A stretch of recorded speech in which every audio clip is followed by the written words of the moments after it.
Welcome back to What Arty Noobs with General Disturbance. This is the Ram 2.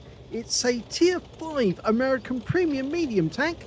It's located on the north spawn of Pearl River, and this one is under the command of Panzerpenguin, and alongside him is Santander, his platoon mate, also in a Ram 2. Now this is a Canadian tank actually. It's a Canadian version of an M4 based on the M3 hull. But instead of having the 75mm gun, it's got the quick-firing 6-pounder, or rather a 57mm gun instead. So it's basically a very fast-firing M4 that only does 75 alpha and will penetrate up to 105mm of armour. So it's a fast mover. Now it can be quite interesting.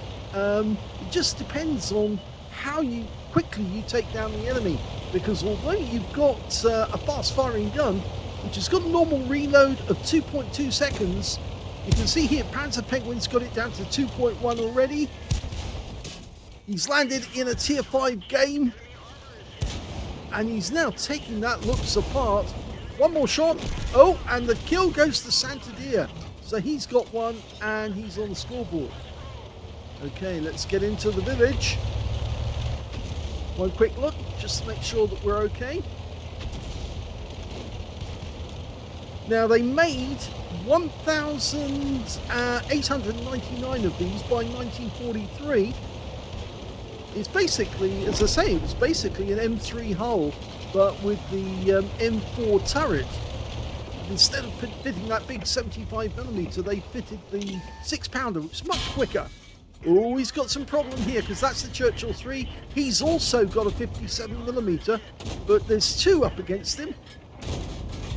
And he'll just keep punching rounds through the front of the turret. Yes, you can see all those shells going through, and the Churchill goes down, because he just couldn't stop those shells penetrating the turret. And of course, there's two of them working here to take this guy down. He does a quick ram, and then gets the kill. So Santander's got one kill, Panzerpenguin's got the other. And there's a few enemy tanks just down below. Oh, they're much further away. They're actually over in the heavy alley.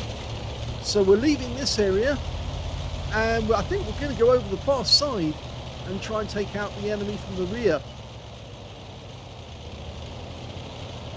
Now these were never used by the US, even though they're in the US tech tree. They were actually only used by Canada. In fact, Canada never exported any of the Ram 2s. Now, Canada did build M4s, proper M4s, based on M4 specifications, but they called them the Grizzly, not the Ram 2. So if you do find some of these, it's probably still over in Canada, and it would be quite a find. But they never actually saw action. Okay, got a quick track. Now, the guy is up ahead of him is the biggest danger on the enemy team. It's that Panzerpenguin. He's gone down. Okay, we've got a stab. Now, they've got a big, powerful gun, but he takes him out as well. And now we've got a Matilda Black Prince with its heavy armor just behind us. Santander's gone down. The Matilda Black Prince got him, but we can kill him. And he's out the game. So it's just Panzerpenguin now, and he's got 4 kills now. Okay. Top speed of this little thing is only 38 kilometers an hour. It seems a lot faster actually, but it is actually only 38. Armor, well, the highest armor is 76.2 on the front of the hull and on the turret, same armor. And on the sides, it's 60 on the hull and 76.2 on the sides of the turret. The weak spots really, well, obviously the obvious gun traps, which are the driver's port, which you can see is over on the left there, and then you've got the machine gun port. Oh, that's not what he wants to see. That's a Panzerpenguin with an 88mm gun. We're going to take a lot of damage if we don't get into cover quick. He's angling up, and yes. Unfortunately, he did get a shot into us, and that is the 88 there. Yeah, 220 alpha on that, so yes, unfortunately he didn't do the right thing, but that is the last enemy. and there's more than enough our team to take him down, so he won't be around for very long. In fact, if that M5A1 Stuart's careful, he might be able to get a quick kill.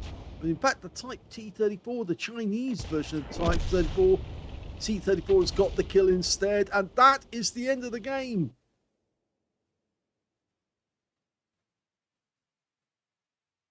Well, both members of the platoon went down in battle, but this was an ace tanker game for Panzerpenguin in the Ram 2. He managed to get a fighter badge for getting at least 4 kills. He got 4 exactly. He also got a sharpshooter for getting 10 or more consecutive shots on the enemy. Master gunner for getting 5 armor penetrating shots in a row. Not difficult with a 6-pounder gun because they do have a lot of pen. 105mm will tear through most armor at this level. He also got a duelist for taking down 2 tanks who damaged him, a fire for effect for doing more damage than hit points to his own vehicle, and a bruiser medal for getting at least 5 critical hits. In fact, he got 7. And best of all, he picked up the high caliber in that game for doing the most damage, and his win rate was 9,327, but he was so determined to take down that death toaster that he actually kind of froze like a rabbit in the headlights, kept firing at the guy when you should actually be diving for cover as quickly as possible and then creeping up on the guy, because he did have that 88mm gun. And yes, they are quite dangerous. You do need to beware. And you can see he was very accurate as well. Both shots that he fired hit Panzerpenguin, and that's why he went down. His win rate in the game was 9,327. That can't be denied. That's super unicum and quite a bit more. And so he did have a major effect upon this battle, and so did Santander for that matter. But sadly, they both died. Let's have a look at team score. Well, even though he died, he got 2,067 hit points of damage, and that was more than 20% of the enemy hit pool, so he picked up the high caliber. Second highest damage in the game actually went to the Stug 3 Ausrung B, who managed 1,480 hit points, and the third highest, well, that went to the KV-1 on the enemy team, and he got 1,385 hit points before he went down. When it came to the other Ram, Santander, he got 1,286, so you can see it wasn't a bad game for him, because he actually managed to get 4th highest damage in the game. When it came to kills, we can see the highest number was Panzerpenguin, 4 kills to him. 2 kills in second place went to the Stug 3 Ausrung B, the Stug 4, the Type T34, and the Gorilla on our team.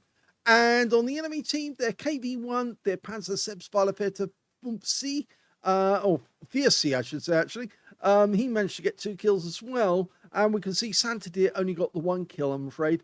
But when it came to base XP, we can see, yes, it's Panzerpenguin right out in front. He's the only one to get over 1,000 base in the game. 1,269 went to him. 803 went to Santander, his platoon mate. And 718 went to the Stug 3 Ausrung B. He fired 39 rounds. He was pumping them out as fast as you can. Well, it's only a 2-second reload, so it's very, very quick. 33 direct hits on the enemy, 30 penetrations, and 2,067 hit points of damage, of which 223 were at more than 300 meters. I should think a couple of those shots were the ones that actually hit the death toaster. 17 hits received from the enemy, though, only 9 of which actually penetrated, and 8 non-penetrations, 1 hit by way of splash damage as well, 430 hit points of damage blocked by armor. He damaged 7 of the enemy, killed 4, and he did 5 hit points of damage assistance in the game for his team. On a premium count, he actually earned 11,556 credits from that one. And he also took away 4,569 experience points. Now, yes, it's worth remembering this is a premium tank. And it's one of those little runarounds that can actually blast around the battlefield. Well, I say blast around. I did say 38 kilometers an hour top speed. That's all you're going to get out of it. But if you work as a platoon with somebody else, you can go around creating mayhem on the enemy. It's a bit like fishing out the T-34 with the 57mm gun and running around the battlefield with one of them, the ZIS-4 gun, because you can literally punch holes in just about everything on the battlefield, and they can't resist that. And if you're quick enough, you can decimate the enemy, go after all their weak points and shoot them in the rear, and then get away before they can do anything about it. I know that Panzer Penguin had fun with this one. I should think Sandier probably did as well until of course, he met that Matilda Black Prince who was coming over to kill him. But other than that, I think Panzer Penguin did enjoy it. But he needs to remember, death toasters are deadly. That's why they're called death toasters. They really can fry you with that act gun, or I should say, it's point act 8.8 centimeter gun. They are just too deadly. You need to watch out for those, because at this this level, either the IKV 103 or a Death Toaster, yeah, get out of their way, because they do have a big alpha. So I hope you enjoyed that replay. If you did, please give this video a like. Do subscribe. Leave a little comment down below because it feeds the algorithm. And thank you for watching.